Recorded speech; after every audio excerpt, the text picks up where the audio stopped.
Hi guys, it's Mike here from KS Bushcraft Down Under. Today I thought I'd have a chat about tyres. Now, four-wheel drivers, overlanders, we love tyres. For most people, having to replace the tyres on your car, it's a grudge purchase, but we just love them. Any group of four-wheel drivers together around the campfire, tyres always come up. They always do. And some of the tales that you hear about, I fitted these and I got up this incredible track, would have Walt Disney blushing. So on my Hilux, because it's an up-spec one, it came with 18-inch alloy wheels and 265 60 profile 18s. Now they were a lightweight highway tyre and they're really quiet, they're great on the bitumen, but they really don't belong out in the outback. They're not strong enough constructed. Now I changed the rims to 17 inch. Now 17 inch I run at the 265 65 17 inch wheel. Well, it's a 17 inch rim. Now there's a few advantages to have a smaller rim. Basically, smaller rim, more rubber. Thanks to the flying school. So as I was saying, my car came fitted with factory 18-inch rims.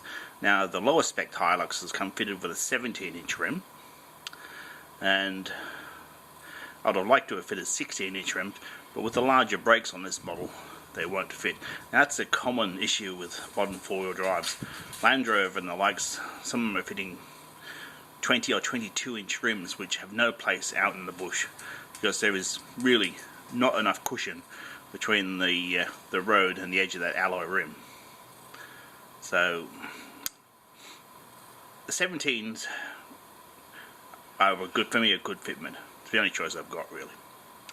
Now 265 65 17 is more than enough tyre for a vehicle of this weight.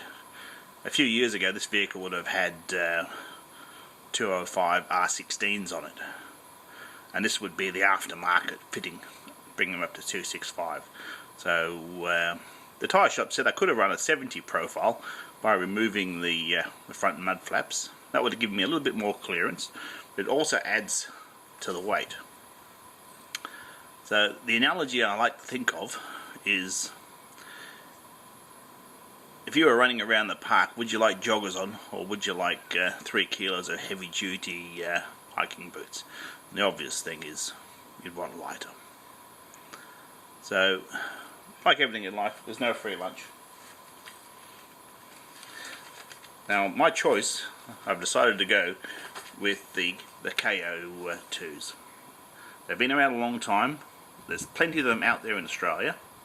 It is a factory fitment size for Hilux. So any mining community, out in the bush, tyre shops, I've got that size. I haven't got any exotic. It's the same roll diameter as factory, so I'm not messing around with the speedo or the odometer. I'm not messing around with the gearing. Because if you're driving down a steep hill with a large diameter wheel, it means you're going faster. It also means you get a reduction in the amount of power you've got. Because in effect you're trying to take off in second. So I think the KO2 will be a good fitment for me. Now, comparing the two wheels, the 18-incher weighs in at 64 pounds for my US viewers, or 29 kilos for the rest of us.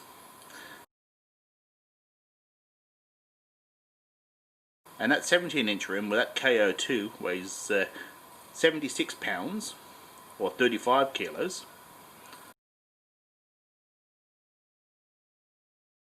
So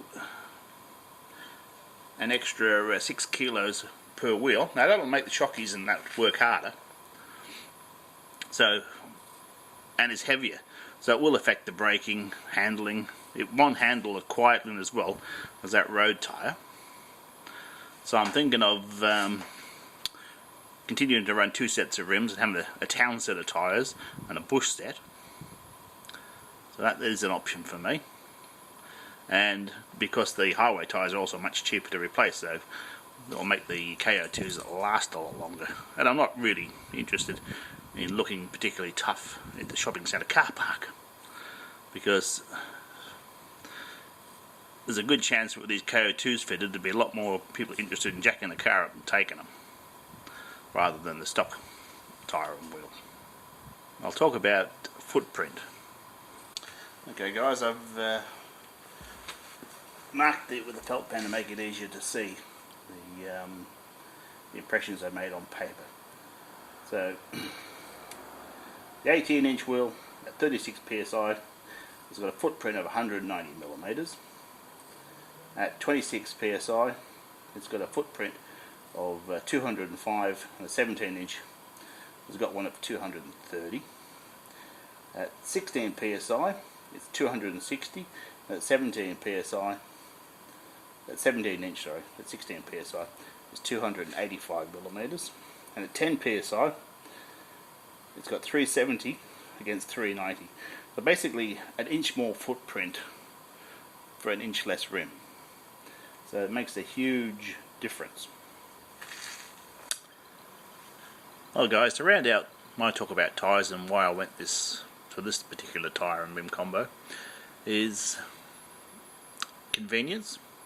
Now if you are overlanding and you are 300 k's from the nearest town, reliability in your vehicle is paramount.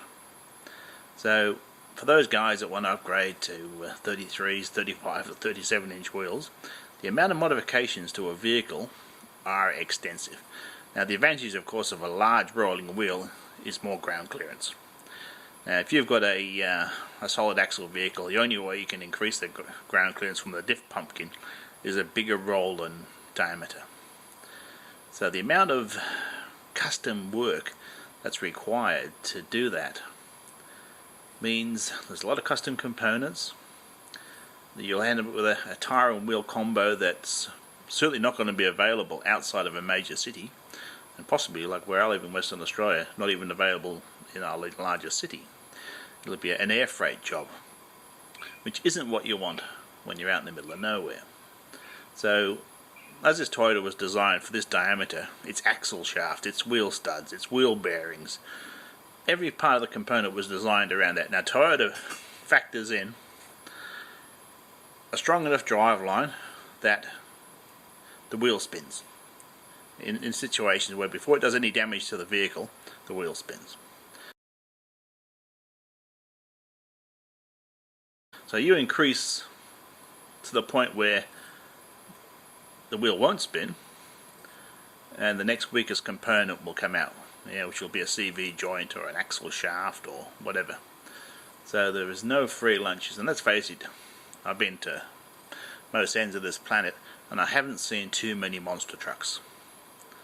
I've been to some really third world places where bog standard Toyotas seem to predominate, and they do that because out of the box they're pretty reliable.